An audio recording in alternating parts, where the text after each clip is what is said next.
Hi, I'm Kristen McLaurin. Today I want to talk about psychedelics and mental health. This is what I'm learning about today.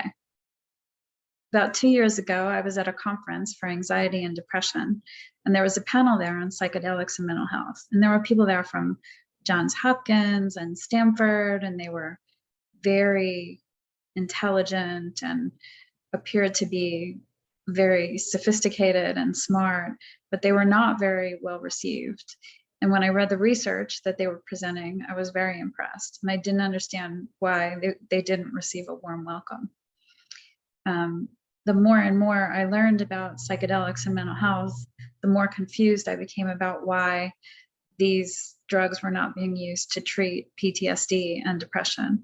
Most recently, I decided to do a deep dive into what was going on here. So this is what I'm learning today. What are the psychedelics? Well, the main psychedelics are psilocybin, peyote, ayahuasca, LSD, and MDMA. The ones that we're most concerned with now are psilocybin and MDMA. This is where all the good research is. So ayahuasca, peyote, and psilocybin are naturally occurring.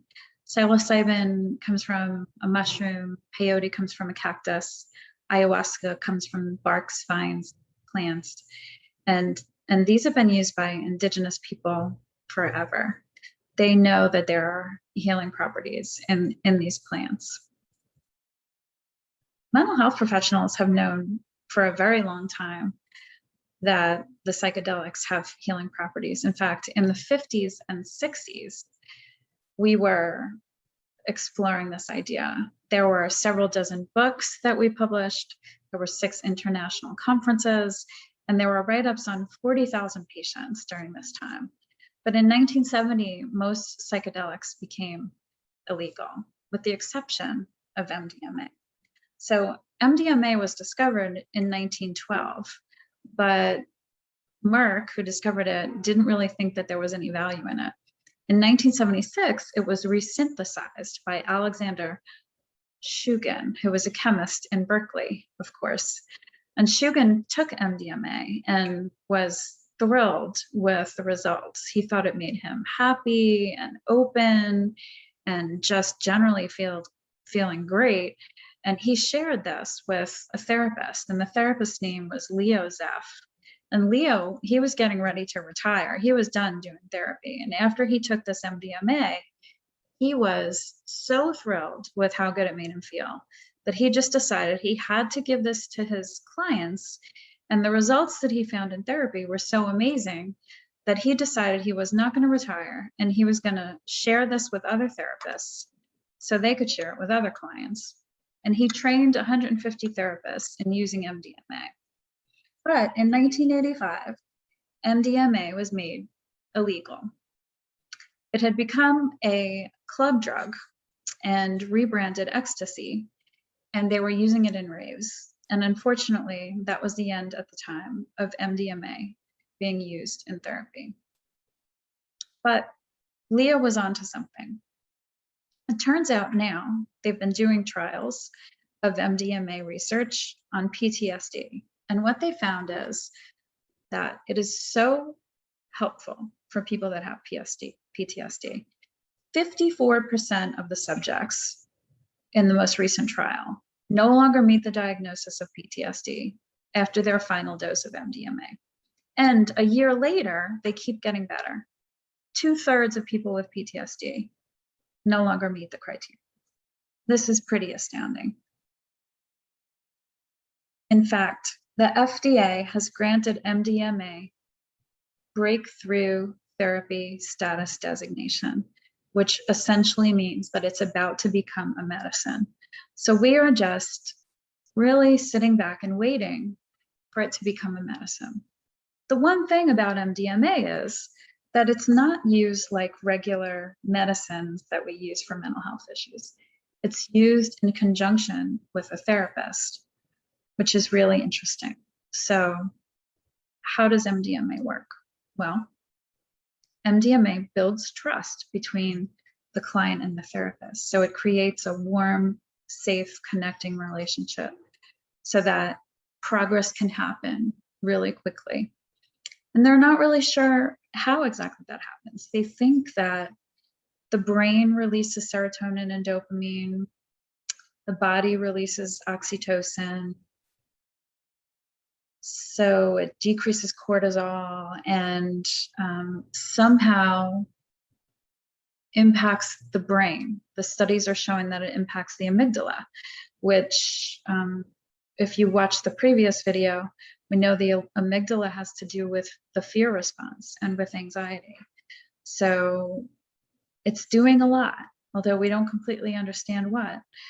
And somehow that creates an environment between the therapist and the client that can assist and speed up in reprocessing the trauma.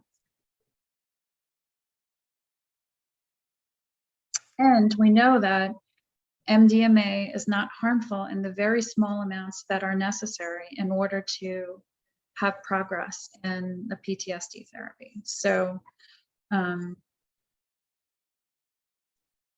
the trials are limited because the drug is illegal unless it's done in a trial. But it looks as if rather than having to be taken like an antidepressant or other medicine that's given for PTSD, it only has to be given, you know, almost like a vaccine. You know, it's given once and then given maybe several follow-up times, but it's not something that has to be given regularly. So in very small doses and not doses that would be harmful to the person. Now at Johns Hopkins, they're currently doing studies on psilocybin, which are just as promising and as hopeful. So psilocybin assisted therapy has been shown to be helpful in the treatment of cancer related depression and anxiety and tobacco and alcohol addiction, and in the treatment of difficult treatment resistant depression.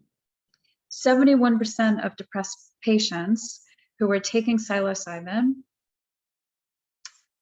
experienced a clinically significant response, and 54% of those patients experienced complete remission of depression. Again, those are really amazing and astounding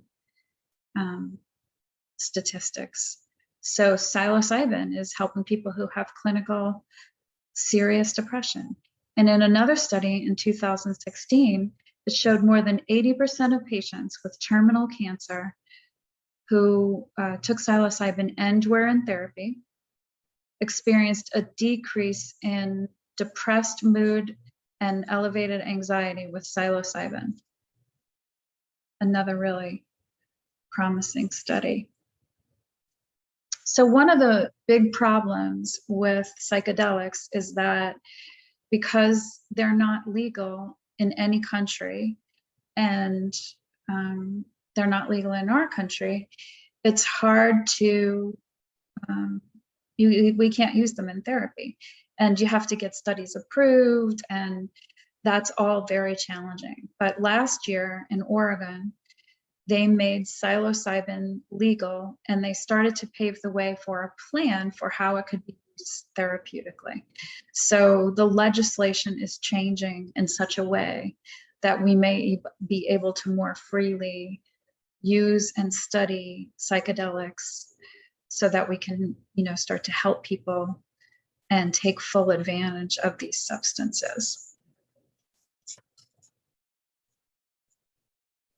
The hope is that we're going to be able to use them more freely and that the research is going to be too compelling to ignore.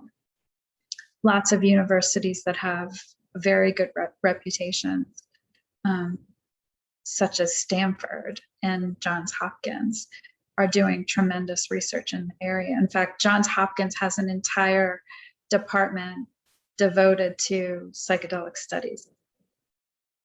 So this is what I've learned today about psychedelics and mental health, and I hope this has been helpful for you. I know it's been very interesting for me. I'm Kristen McClure, and this is what I learned today.